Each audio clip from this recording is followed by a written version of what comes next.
So hello and welcome back to the channel. Now it's not often, or if ever, that I actually speak about Formula One on this channel. Regardless, it's a sport that's very close to my heart. However, today I am truly honoured to share with you what is behind this door. You would not believe it.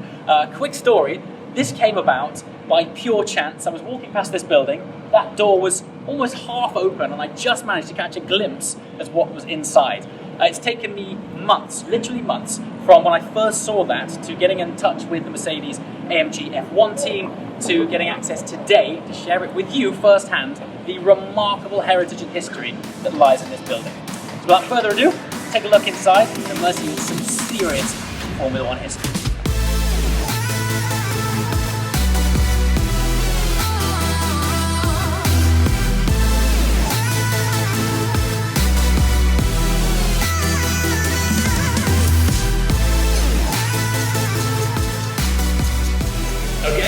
So welcome to, I wouldn't go so far as to say this is where the F1 cars go to die, it's more where they go to rest and live on. We are in the hallowed hall, as Mercedes appropriately name it, and what you're looking at in this room is the last decade's worth of Mercedes F1 cars. Now to put that into some context, the last decade, Mercedes has been the most successful Formula One team on the grid, and in terms of F1 history, they are certainly one of the most successful Formula One teams ever. And so what we're going to do today, well, first of all, I just wanted to actually show you that this place exists. Where do ex-F1 cars go after they've raced? Well, in terms of what Mercedes do, they end up here. So let's take a walk and talk, and amazingly, we can start with the very first car, or modern era F1 car, which was just after Mercedes returned to F1 after a 55-year hiatus with the car which was ultimately based on the Brawn car. So Mercedes made their return, purchasing the Brawn team and entering it with the W01 car that you see here. This was actually Michael Schumacher's era, and it was the time when Nico Rosberg and Michael Schumacher in the team. So what we're standing in front of right now is actually Nico Rosberg's 2010 car. It's placed third at Silverstone, and W01 actually marks the return, importantly, of Mercedes F1 as a work team since 1955. Now, what's incredible is that we are standing in front of their earliest modern day F1 car, and behind us, which I shall show you shortly, is the 2019 car. So to see the evolution of this brand in one room is outstanding. Okay, transitioning on from the Schumacher generation, while that was Nico's car, this is a Schumacher car. Now, as I'm sure you can see, it's like billionaires' matchbox in here. They've got that laid out in the most beautiful crates. Now, what's significant about this car is that it took part in the longest ever Formula One race in history. Now, it was actually Jenson Button that crossed the finish line first, with a race time of 4 hours, 4 minutes, and 39.5 seconds. No, we are talking about Formula One after all, so those decimal points are interesting. This Schumacher car ultimately finished fourth, and that was at the Canadian Grand Prix in 2011. All right, this one is an interesting one. This is W03. Now this is actually the last year, 2012, that Michael Schumacher was racing for Mercedes in F1, hence the side of the car there says, "Thank you, goodbye, Michael." This chassis itself didn't actually race, this was an R&D chassis, but it's still fantastic to see that piece of history being the last Schumacher car, so very special indeed.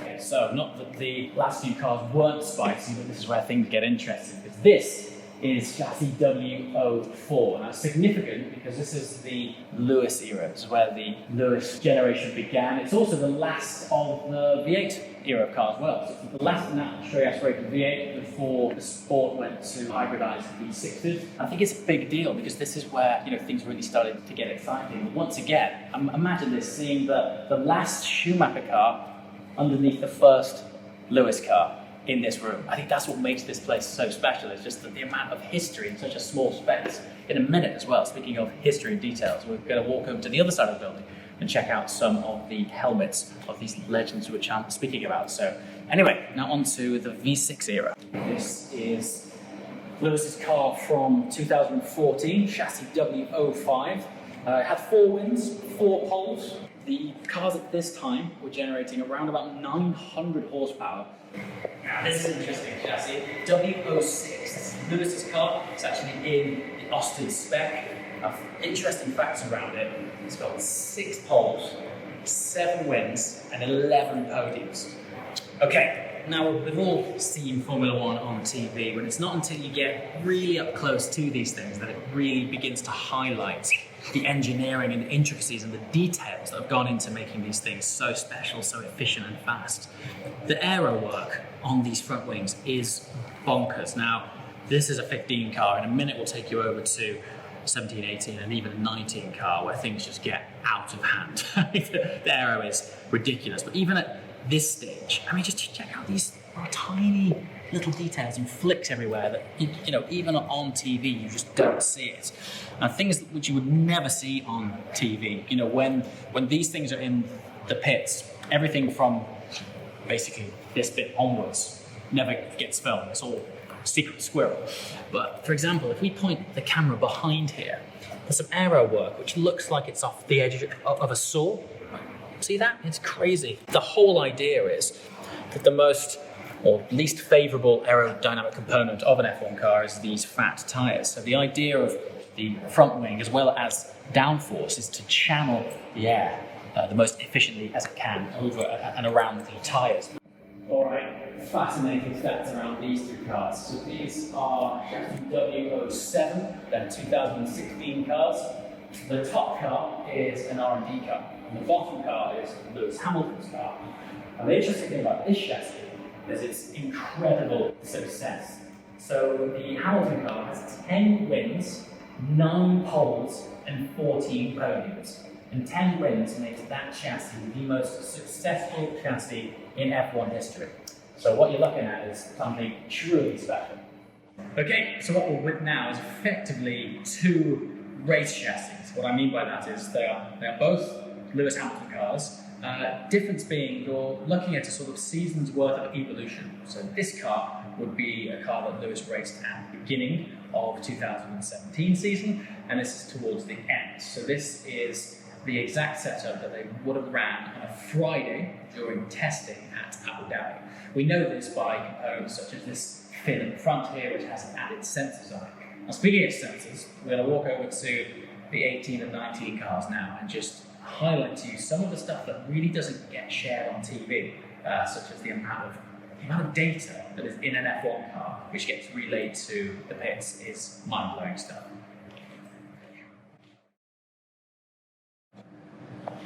Okay, further down the line, we're going to use these 2 cars to compare the craziness of the aero that evolved across 2018 and 19. So the car next to you right now is Valtteri Bottas' car. This was 2018, this was his Abu Dhabi car. And in fact, when we inspect the aero shortly, you can still see that it has the original patina, as it were. All of the Abu Dhabi desert dust is still on the front of this car. Just zoom in on this and I'll share with you just how crazy the aero got and then compare it with the rule changes and where this aero moved along the side of Hamilton's 2019 car. Okay, so here's a pretty evident example of the impact of rule changes from one season to the next. So we've got a 2018 car here, 2019 car here. Just check out the difference in the aero on the front wing here. They were restricted to just 5 vanes on this, whereas on that one they could go as crazy as they wanted in order to channel air over the car. However, half the thing with Formula One is all about interpreting rules and seeing how you can legitimately make your way around them. So instead of putting all of that aero there, follow me over here, you'll notice the difference between the barge boards on the 18 car versus the 19 car. This thing, I mean, if I was to show you just a section of that, you would think it looks like some sort of art project. It's just the most abstract formation of carbon I think I've ever seen. It's absolutely bonkers, but that is the result of basically hundreds of millions of pounds worth of R&D to ultimately come up with the most efficient way of channeling air across this car. So still crazy on the 2018 car, but you can see, compared with the front wings, much cleaner on this one. And I've moved it over to the barge board. Yeah, it's not until you get up close on these things that you really appreciate the amount of aero that goes into them. Properly cool stuff. Okay, we're going to talk about data. This is pretty mind-boggling stuff. Now, as we've walked around these cars, you might have picked up on these little egg-shaped sensor pods here. So what this houses is a sort of infrared thermal imaging unit which scans the surface of the tyre. So there's one thing reading the overall temperature of the tyre, but this reads the specific sort of heat pattern that goes across the width of the tyre. So, for example, it can report back to pits whether there's excess of heat on the outside, the inside, or the middle. And so when the car comes back to pits, the engineers and team already know exactly where the sort of extra tyre wear and tyre heat is. Quickly back to sensors. During your average race weekend, the Mercedes F1 team will accumulate around about 500 gigabytes of data off over 500 sensors on the car. I can't even name 20 things that you might want to sense on a car, but this F1 car runs over 500 sensors, of which not every sensor just does one job. So sometimes one sensor will do multiple sensing. Therefore, you'll come back with just the most ridiculous amount of data. And if you think that's a lot of info, between races during your sort of average race week, Mercedes might rack up, wait for this, 10 terabytes of data analyzing the potential solutions based around aero and strategy on every given race week. Yeah, it's just absurd. Alright, if this room wasn't cool enough, we also have a pretty ridiculous selection of iconic helmets. Now granted, some of these are replicas, but actually most of them are real. You can tell the real ones because there's a decent patina on the front of them of where stones and rubber have impacted the helmet. But this one was really significant. Mercedes were telling me that this is one of the few Michael Schumacher helmets which they still have in their collection. Very cool stuff. And then we've got all these Lewis ones here. This one particularly like, this one's all starred and scuffed. Yeah, it's just awesome, man. Super cool. And then over here, this is quite a piece of history. 2016, this is when Lewis and Nico crashed into each other. And I think it's cool because Mercedes, rather than sweeping it under their carpet and trying to forget it, they've left it on the wall here as a reminder of what can happen. And then over here, we'll finish off with a backdrop of some trophies. These as well are real trophies. Oftentimes what will happen on the podium, each circuit will give the driver the real trophy for the press and photo shoots, and then later on a replica of that trophy is often sent to the team, whereas these are the actual real trophies. This one's important because it was Lewis's first place for Mercedes in Budapest, 2013. Super cool. And then, final piece of history, the garments, the race suits. We've got Bottas here, Rosberg, Hamilton, and finally, Michael Schumacher. So in terms of a wall of interesting people and success, this building is just super, super special. So there we have it. Quick tour. Hope you enjoyed it. Please leave your questions, comments, feedback below. Anything else that you might like to know or see. As always, thank you so much for watching. If you enjoyed the content, please be sure to like and, more importantly, subscribe and hit that little bell to make sure that you get the notifications when new content goes live. Ciao.